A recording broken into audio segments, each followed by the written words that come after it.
శ్రీ గురుభ్యో నమ. శ్రీ సీతారామచంద్ర స్వామి పరబ్రహ్మణ్యే నమ. ఆపదామపహత్తారం ధాతారం సర్వసంపదాం లోకాభిరామం శ్రీరామం భూయో భూయో నమామ్య. భగవద్బంధులందరికీ కూడా శుభోదయం. ఈ రోజున కార్తీక శుద్ధ సప్తమి, కార్తీక మాసంలో 7వ రోజులో ఉన్నాం. సప్తమి తిథి. ఈ రోజుకున్న ప్రత్యేకత ఏమిటంటే దీన్ని శాక సప్తమి అంటారు. శాకములు అంటే కూరగాయలు. ఈ రోజున చేసేటటువంటి శాక సప్తమి వ్రతం. మళ్ళీ వ్రతం అనగానే అనేకమైనటువంటి విధానాలు ఉంటాయని చెప్పేసి అనుకోవడానికి వీల్లేదు. అదేవిధంగా ఈ రోజున సూర్యభగవానునికి ప్రీతికరమైనటువంటి రోజు సప్తమి తిథి. సప్తమి తిథ్యాధిపతి సూర్యభగవానుడు. శాక సప్తమి వ్రతం అంటే 7 రకాల పచ్చి కూరగాయలు లక్ష్మీదేవికి నైవేద్యంగా పెట్టిన కూరగాయల్ని మనం భుజించటం, లేదా నైవేద్యంగా పెట్టినటువంటి కూరగాయల్లో కొన్ని ఏదైనా ఒక సద్బ్రాహ్మణునికి దానంగా ఇవ్వటం, శాకదానము అంటారు దాన్ని.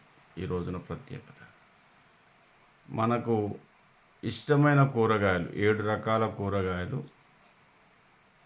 లక్ష్మీదేవికి నైవేద్యంగా పెట్టాలి. అదే వ్రతం. లక్ష్మీదేవిని యథావిధిగా పూజించి, లక్ష్మీ అమ్మవారి ఫోటో కనుక్కున్నట్టయితే అక్కడ ఓ దీపం పెట్టేసి, ఈ రోజున లక్ష్మీ దీపం, ఆ దీపానికే షోడశోపచార పూజ, లేదా ఈ ఫోటోకు షోడశోపచార పూజ చేసి, ఏం లేదు పసుపు కుంకుమ 2 అగరబత్తీలు హారతి కర్పూరం నైవేద్యం అమ్మవారి ఫోటోకి. 7 రకాల కూరగాయలు యథాశక్తిగా అక్కడ పెట్టేసి, దాన్ని నైవేద్యంగా పెట్టేసి, దాంట్లో సగం కూరగాయలని ఏదైనా బ్రాహ్మణునికి ఇవ్వాలి.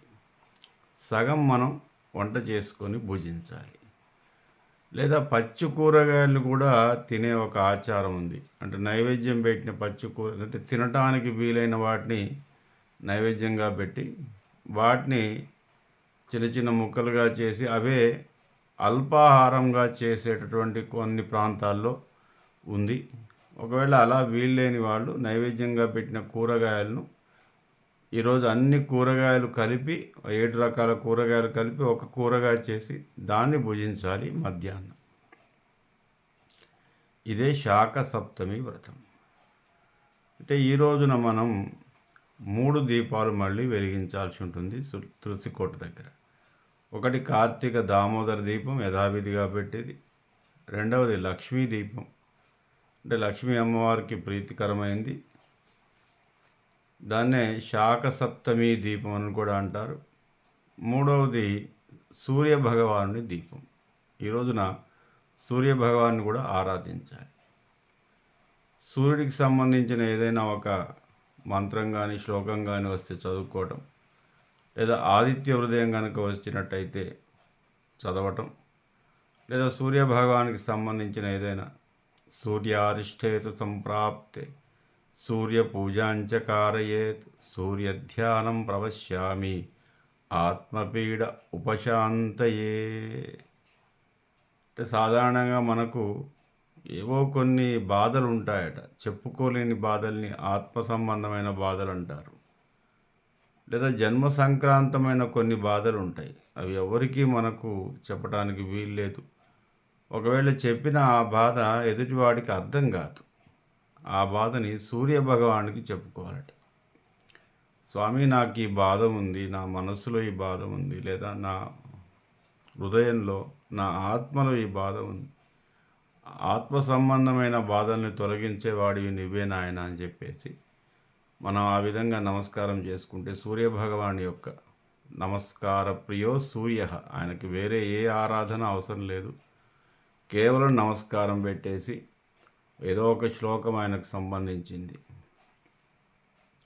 సప్తాశ్వరథమారూఢం ప్రచండం కశ్యపాత్మజం శ్వేతపద్మరథం దేవం తం సూర్యం ప్రణమామ్యహం అనే ఒక్క నమస్కారానికి సూర్యోదయానికి చేసుకున్నట్టయితే తప్పకుండా ఆయన యొక్క కృపా కటాక్షలు ఉంటాయి. ఆరోగ్య ప్రదాత కూడా సూర్యభగవానుడే. ఆరోగ్యం భాస్కరాదిత్యం అంటారు. మనకు సంపూర్ణమైన ఆరోగ్యాన్ని ఇచ్చేవాడు భాస్కరుడే, సూర్యభగవానుడే. ప్రతిరోజు ఒక 20 నిమిషాలు ఎండ పొడకు కూర్చున్నా సరిపోతుందట. వేరే వ్యాయామాలు కానీ లేదా యోగా కానీ చేయనవసరం లేదు. కేవలం ఒక 20 నిమిషాలు కూర్చుంటే సరిపోతుంది. డి విటమిన్ అంతా కూడా వస్తుంది. మరి ప్రత్యేకంగా మన శరీరానికి డి విటమిన్ చాలా అవసరం. ఈ డిఫిషియన్సీ వల్ల చాలామందికి ఇబ్బందికరమైనటువంటి బాధలు సంక్రమిస్తున్నాయి, శారీరక బాధలు. కాబట్టి సూర్యభగవాన్ని ఆరాధన ఈ రోజున ప్రత్యేకమైంది. సూర్యభగవానికి ఒక దీపము, లక్ష్మీ అమ్మవారికి శాకసప్తమి దీపం అని చెప్పేసి ఒక దీపము, మామూలుగా కార్తీక దీపాన్ని మనం పెట్టుకున్నట్టయితే ఈ రోజున మనం దిగ్విజయంగా ఈ యొక్క వ్రతాన్ని ఆచరించవచ్చు. లక్ష్మీ అమ్మవారికి సూర్యభగవానికి ప్రీతికరమైంది. కేవలం 7 రకాలు ఎందుకంటే మనం ఇప్పటికే చెప్పుకున్నాం. సప్తాశ్వరథమారూఢం 7 గుర్రాలు ఉంటాయట సూర్యభగవాన్ యొక్క రథానికి. ఆ 7 గుర్రాలు ఏమిటంటే సప్తవర్ణాలు, 7 కిరణాలు. కాబట్టి వాటే గుర్రాలుగా పోల్చారు.